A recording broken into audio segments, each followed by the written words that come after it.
Menyuruh sama-sama Tambo Minangkabau tersangka dalam hukum adat Minangkabau. Lanjutan 6. Telah dikemukakan sa pemaham kaidah kampe dari Tando Cemo. Ini merupakan ini menurut Datuk Songono Dirajo dan terlihat menyamakan artinya dengan kaidah ke-10 dari Undang-Undang Nan Mubalih Kedua. Selain itu terlihat bahwa Datuk Songono Dirajo telah berupaya membuat sistematis dengan membagi beberapa undang-undang adat dalam beberapa bagian atau sabutan. Pertama, dikelompokkan ke dalam undang-undang dalam nagari. Kedua, dikelompokkan dengan pertama dengan nama Undang-Undang Nan 20. Ketiga, dikelompokkan dengan nama Undang-Undang Nan 8. Keempat dengan nama Undang Nan 12 ke-1. Kelima dengan nama Undang-Undang Nan 12 ke-2. Keenam dengan nama Undang Nan 12 ke-3. Dan ketujuh dengan nama Undang-Undang Luha. Semua itu dapat dibaca dalam bukunya Kitab Curayan Paparan Adat Limbago Alam Minangkabau, cetakan pertama tahun 1916, sejak halaman 108 sampai 108 balik. Menjadi perhatian kita adalah bahwa Datuk Songono Dirajo walaupun menyebut kelompok pertama sebagai undang-undang dalam nagari, akan tetapi dalam penulisannya menyebutkan kaidah-kaidah yang dimuat di dalamnya sebagai mamangan orang tua. Dan apa yang dikemukakan oleh Datuk Songono Dirajo dalam buku yang tulis tanggal 3 Januari 1916 itu dan disebutnya sebagai mamangan orang tua tersebut dengan jelas ditemukan dalam Tambo 1 X Sawah Tengah.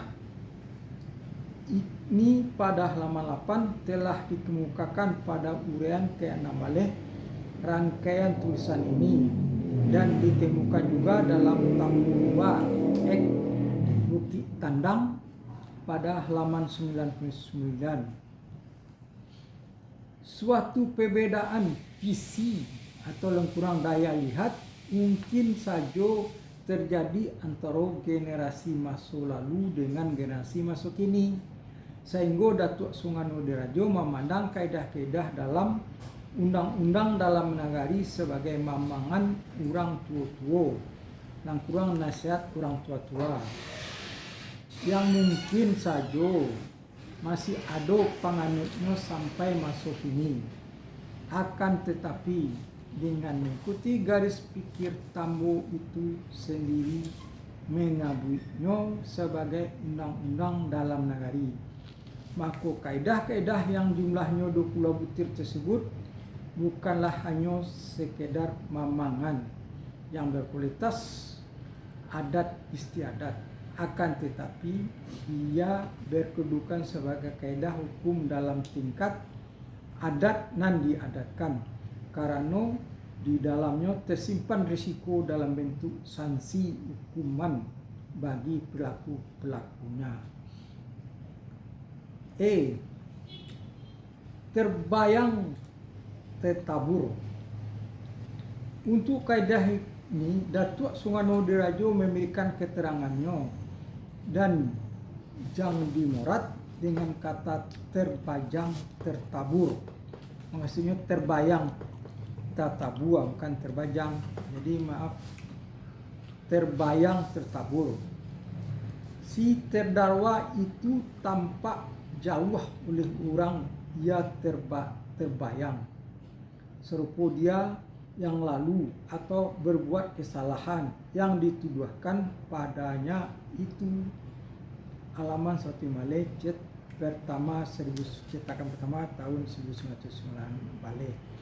Sedangkan Datuk Batuah Sango dan Idris Akemi Datuk Raja Pangulu tidak ditemukan memberikan ulasan atau pendapat dalam hukuman tidak atau pendapat. Sedangkan Datuk Batuah Sango dan Idris Akemi Datuk Raja Pangulu tidak ditemukan memberikan ulasan atau pendapat dalam bukunya. Ulasan Datuk Sangano Dirajo sampai kini masih tetap dapat dipahami, kecuali tentang penggunaan kata-kata.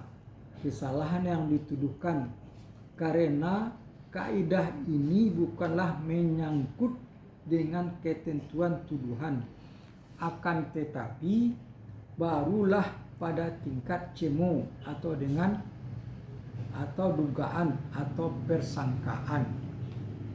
Kaitannya tetap ada pada kaidah kampe karena akan membuat orang yang terbayang tersebut menjadi berita yang tertabur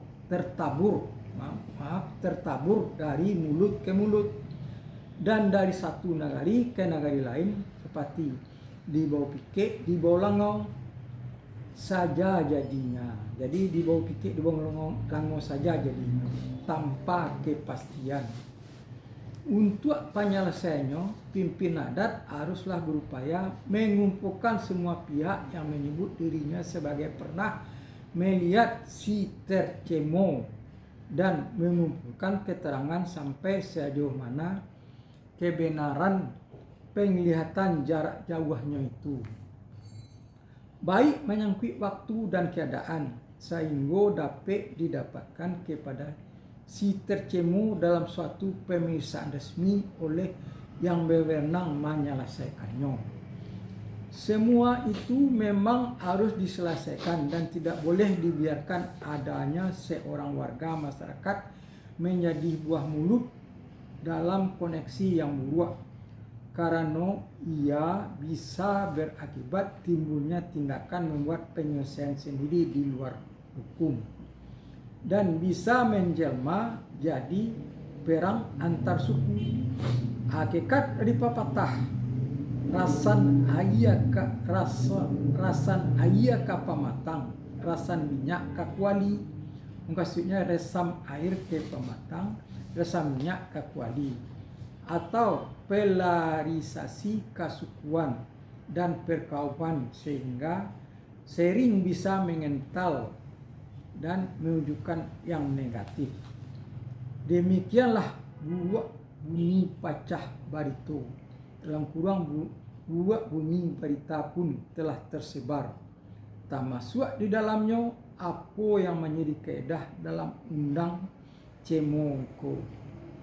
Untuk hal mana seorang pengulu adat dari suatu kaum dengan cepat tanggap harus mempergunakan perangkat nan ampe jinihnya menyelesaikan persoalan sampai selesai, sampai diperolehnya saya nalandai ayan dan janiah, dalam kurang saya sama dengan tampuram kelapa yang telah dikikis demikian bersihnya dahulu tempat minum, bahwa dapat maksudnya tempat minum kawa dapat diisi dengan air jernih.